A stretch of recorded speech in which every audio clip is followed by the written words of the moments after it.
Everyone, তোমরা সবাই কেমন আছো? আশা করছি খুব ভালো আছো। আমিও খুব ভালো আছি। আমি চলে এলাম তোমাদের জন্য আরও একটি নতুন ব্লগ নিয়ে। তো ওয়েট, চিনতে পারছো না আমাকে? আমি কে, কোথা থেকে এসে আবার জুটে গেলাম? প্লিজ, আমি জানি আমি 1 মাস ব্লগ আপলোড করিনি, পুরোপুরি 1 মাস টোটালি বন্ধ ছিল। তার একটা খুব বড় কারণ আছে, সেই কারণটা আমি জানাবো। তোমরা ব্লগটা দেখতে থাকো, আমি জানিয়ে দেবো। সো আমার দিদি 2 মেয়ে এসছে তার দিদা বাড়িতে বেড়াতে, মিন্স মামা বাড়ি। আর মামা বাড়ি মানেই হচ্ছে ভারী মজা, কিলচড় নেই, খালি আনন্দ খুশি, খাওয়া দাওয়া ঘোরা। আর আমরা যেটা করতাম মামা বাড়িতে গেলে, আমরাও যেতাম মানে আনন্দ করার জন্য, মজা করার জন্য, কোথাও ঘুরতে যাওয়ার জন্য, আর ভালো মন্দ খাওয়ার জন্য। মামা বাড়ি মানেই একটা আলাদাই ব্যাপার। সো ওরাও এসেছিলো ছুটিতে। তো দেখো, মাসি বাড়িতে এসেছে, আর মাসি বাড়িতে এসে ঘরে বসে থাকবে তা তো হয় না, ঘরে বসার জন্য নিশ্চয়ই আসেনি। তা আমি ভাবলাম তাহলে ওদের নিয়ে কী করা যায়, কোথায় ঘুরতে যাওয়া যায়। তো এর জন্য বেশি কিছু না ভেবে প্ল্যান করলাম দুপুরবেলা লাঞ্চটা বাইরে করা হবে। তো ওর জন্য যেই প্ল্যান সেই কাজ, চলে এলাম বাইরে লাঞ্চ করার জন্য।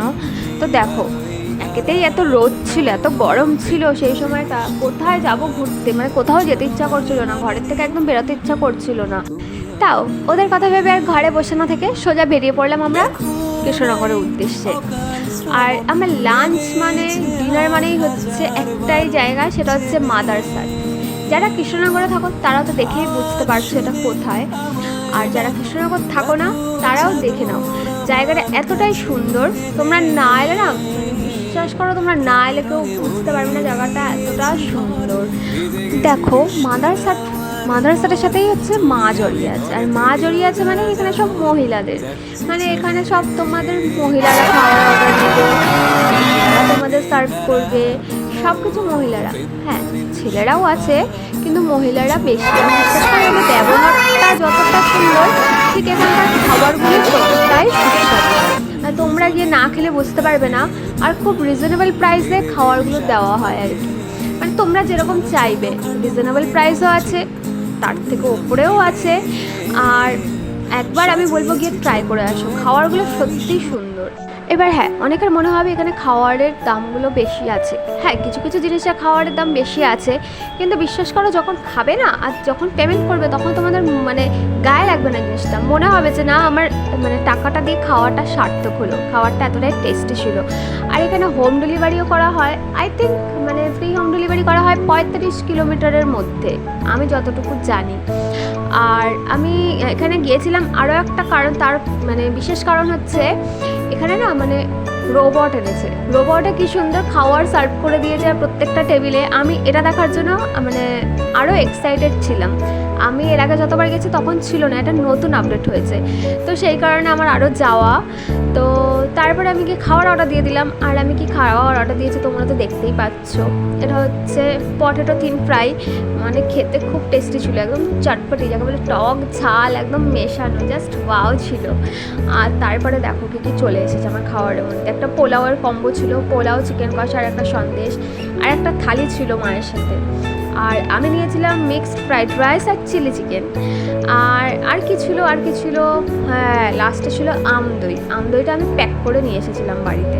যাই হোক, গল্প করতে করতে আমার খাওয়াও হয়ে গেল দেখো। তো তোমাদের বলি, আমি যেখানে ছিলাম তার অপোজিট, মানে তার সামনেই ছিল বসুধা, মাদারসাটেরই বসুধা হচ্ছে একদম পুরোটাই মাটির। আর ওটা হচ্ছে আরও সুন্দর। আমি এখন অবধি বসুধায় যাইনি, আমি যখন বসুধায় যাব, আমার খুব ইচ্ছে আছে, তখন গিয়ে আবার একটা তোমাদের ভিডিও করে আমি দেখাবো। তো বসুধা হচ্ছে পুরোটাই মাটির ঘর, খুব সুন্দর ডিজাইন করা। আর তোমাদের ওখানে খেতেও দেবে মাটির থালা, গ্লাস, বাটিতে, মানে ব্যাপারটা দারুণ ব্যাপার। আর বসুধা হচ্ছে পুরোটাই বাঙালিয়ানা, এখানেও বাঙালি খাবার পাবে, আর এখানে বাঙালির সাথে অনেক কিছু পাবে। আর ওখানে পুরোটাই বাঙালিয়ানা, মানে খুবই সুন্দর। আমি যখন বসুধায় যাব অবশ্যই আমি চেষ্টা করব তোমাদের দেখানোর। আর দেখো, এখানে দেখতে দেখতে আমি যে রোবটের কথাটা বলেছিলাম সেটাও চলে এসেছে খাওয়ার নিয়ে, মানে এতটাই সুন্দর লাগছিল। এই রোবটগুলোতে না ওদের টেবিল নাম্বার সেট করা আছে, তো যে টেবিল নাম্বারগুলোতে খাবার অর্ডার করা হচ্ছে সেই টেবিলগুলোর সামনে গিয়ে রোবটগুলো হাজির হচ্ছে খাওয়ার নিয়ে। আর জানো তো গাইস, রোবটটার সামনে যেগুলো দাঁড়িয়ে পড়ছিল, তখন না ও স্যাড রিয়াকশান দিচ্ছিলো, আর যখন সরে যাচ্ছিলো রাস্তাটা ক্লিয়ার করে দিচ্ছিলো তখন কি সুন্দর স্মাইল রিয়াকশান দিচ্ছিলো। এই জিনিসটা এতটা কিউট লাগছিলো দেখতে। তো যাই হোক, আমি যার জন্য গেছি সেটা তো আমার দেখা হয়েই গেল। এবার তোমাদের আমি একটু ঘুরে ঘুরে দেখানোর চেষ্টা করছিলাম।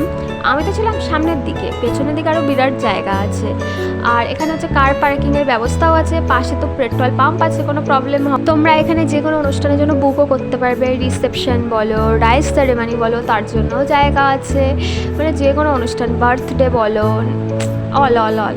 সো দেখো, খাওয়ার পর আমি মানে মৌরি চুরি করবো না তা হয় না, আমি যে কোনো জায়গায় যদি গিয়ে দেখি মৌরি আছে সেখান থেকে একটু কালেক্ট করে আনবো।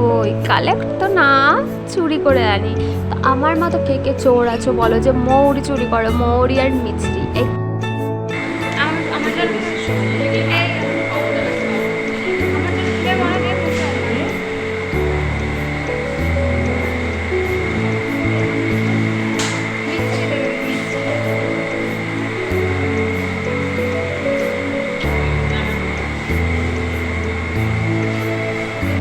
সো আমার মৌরি চুরি করা হয়ে গেল, খাওয়া হয়ে গেল, ঘোরা হয়ে গেল, এবার বাড়ি যাওয়ার পালা। মনটা খারাপ করছে কিন্তু কিছু করার নেই। ঘুরতে তো খুব ভালো লাগে, কিন্তু যখন বাড়ি যাওয়ার সময় হয়ে যায় তখন আর ভালো লাগে না, তখন যেতে ইচ্ছা করে না। আর দেখো, আমি যেটুকু পেরেছি সেটুকু দেখানোর চেষ্টা করেছি, তোমরাও চলে এসো। আর ওখানে হচ্ছে না, তোমরা যদি কিছু খেতে না পারো সেটা প্যাক করে দিতে বললে ওরা প্যাক করে দেয় খুব সুন্দর করে, তো তোমরা নিয়ে যেতে পারবে বাড়িতে, এই ব্যবস্থাটাও আছে খুব সুন্দর। আর দেখো, আমি তোমাদের বসুধার কথা বলেছিলাম, এই যে আমি একটা মাঠে ঢুকছি, এই যে মাটির ঘরটা দেখেছো, ওপরে খড় দেওয়া, এটাই হচ্ছে বসুধা, পুরোটাই মাটির, খুব সুন্দর। আমি বাইরে দিয়ে যেটুকু পেরেছি সেটুকু ক্যাপচার করেছি। আর যেদিনকে আমি ভেতরে যাব অবশ্যই তোমাদের দেখানোর চেষ্টা করব। আর যারা জুয়েলারি লাভার আছো, কানের ভালোবাসো, আংটি ভালোবাসো, তারা অবশ্যই হাতে টাকা নিয়ে যাবে এগুলো কেনার জন্য, কারণ দেখলে থাকতে পারবে না। আর আমি যখন গেছিলাম তখন বসেনি, তো আমি ভেবেছিলাম হয়তো বসবে না, এর জন্য সেদিন আমি টাকা নিয়ে যাইনি, আর টাকা নিয়ে যাইনি বলে বুকে পাথর চাপা দিয়ে চলে আসতে হয়েছে আমার। তো গাইজ, আমি তোমাদের বলেছিলাম 1 মাস কেন ব্লগ দিনে, সেই কারণটা জানাবো। আর সেই কারণটা হলো আমি প্রচণ্ড পরিমাণে ল্যাথখোর, আমি 1 মাস পুরো ল্যাথ খেয়েছি, এই কারণে কোনো ব্লগ আসেনি। তোর মতো এইটুকুই, তোমরা পাশে থেকো, টাটা, দেখা হচ্ছে নেক্সট ব্লগে।